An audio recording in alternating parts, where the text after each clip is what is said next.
The Herschel R. Brown Vocational Center at Carabel is aiming to help those with developmental disabilities to gain independence.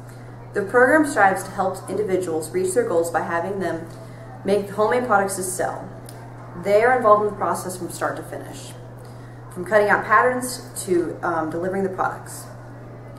Every task is compromised to suit the individual. They can learn at their own pace and adapt as needed. They take time doing every part of the job to make customer satisfactory products.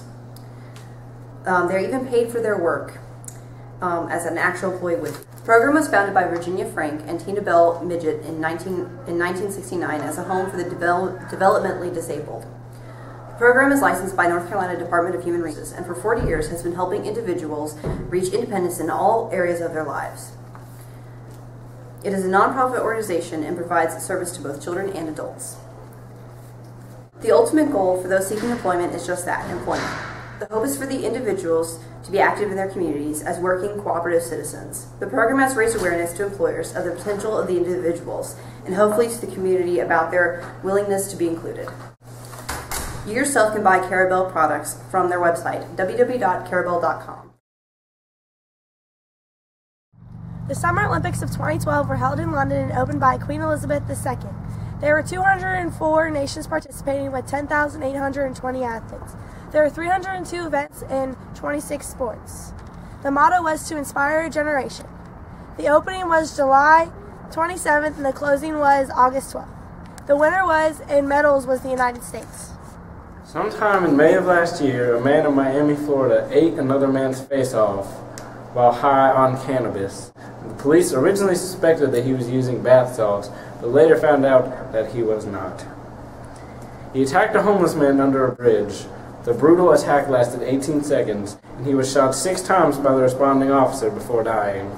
The incident raises many questions in the community about drug use. Hey, Mom. Do you think I could get a ride from practice? Well, I guess I could get a ride from somebody. Is there anything for dinner? Why? What do you mean he ate the leftovers? Well, I can find some scraps from the cafeteria for later. Okay. I'll see you when I make it home. In 2012, Hurricane Sandy swept through the Caribbean up the East Coast in late October. The death toll was 42 in New York, 12 in New Jersey, 9 in Maryland, 6 in Pennsylvania, 5 in Connecticut, 4 in West Virginia, 2 in NC, and at least 67 in the Caribbean. So what's your New Year's revolution? Well, I wanted to make the sport of mountain tossing actually official this year. So I think I might do that. Alright, so what's your name? I'm Mr. Jorgensen. You can call me Mr. J if you want to, though, if that's easier. Alright, and what do you teach? I teach earth science, and right now I'm finishing teaching a section of physical science. Awesome. And are you excited about, this new school? And Absolutely. I'm glad to be down here. Alright, well, that's awesome. Alright, thank you for your time. No problem, thank you. Economic statistics of 2012. Percent of Americans that own homes is dropping rapidly, and it's the lowest that it's ever been. 53% of the United States college graduates that are under 25 are underemployed or unemployed. Some areas of Michigan, you can buy a 3-bedroom house for $500. 1 out of 4 jobs pay $10 or less than $10. And also our economy is just going down the drain, and hopefully in 2 years it will be back up where it was before. My name is Mrs. Frying. I'm the new math teacher here teaching Algebra 1 and AFM. Before this, I was at Martin Middle School in Raleigh teaching Algebra 1, Geometry, and 8th grade math. I'm liking it here so far, and I look forward to meeting more students and teaching people math. For quite some time now, people have been worried about December 21st, 2012. The theory was the world was going to end. Well, it's January 2013, so we obviously survived. So, for all you people still living under your basements, well, not really that smart for going under your basements anyways, because you wouldn't have been blown up with the other 2. We're all still here, so mine's just forgot to buy a new calendar is all. But anyways, on to some more important news. In the year 2012, there have been many fascinating scientific achievements, and the landing of the Mars rover Curiosity is arguably one of the most important of the year. The rover was launched on November 26, 2011, and is operated by NASA's International Team.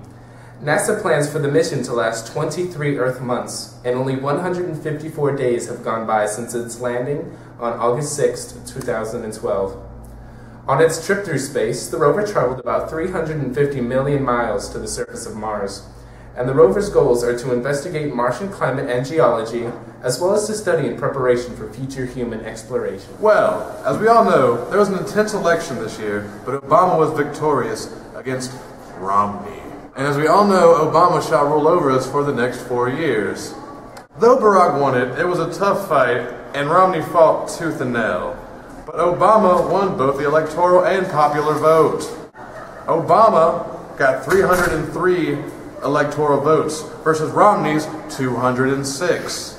And if you look at the popularity numbers, we can see Obama has 59,583,302 votes. I don't think I need to go into Romney's.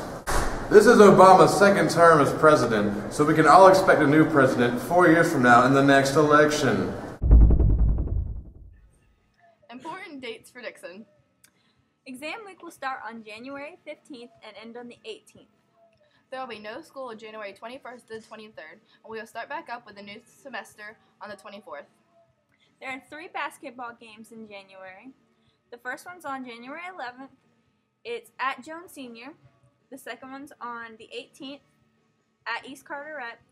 And the third one is the 25th at home against We have a the wrestling match against Pamlico on the 19th and another wrestling match against Hogger on the 29th. In 2012, there was a captain named Francisco Scatino who was in charge of a cruise ship named Costa Concordia.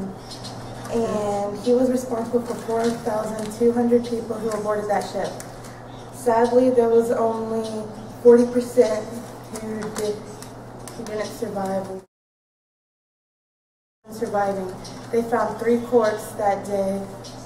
In that accident, they were pressing charges against him for manslaughter. Irish actor David Kelly died at age 82, and he was part of the Charlie and Chocolate Factory. Songwriter of Mary Poppins, Winnie the Pooh, The Jungle Book, Robert V. Sherman died of natural causes at age 86.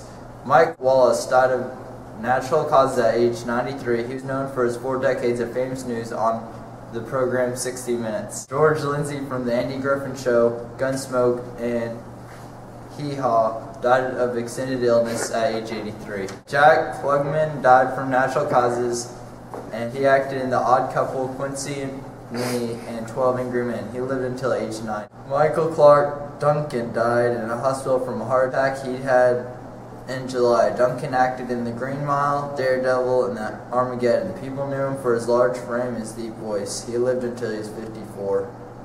TV host Dick Clark died at age 82 after suffering a heart attack. He created Dick Clark's New Year's Rockin' Eve in 1972.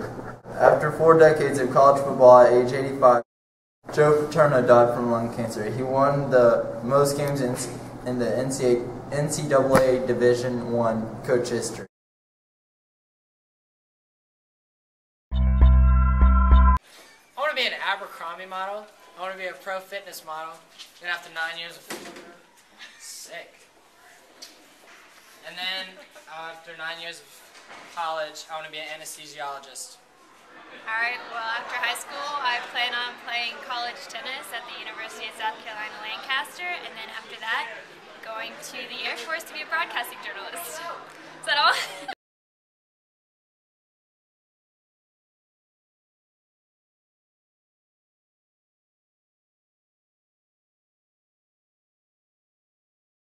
Goodbye!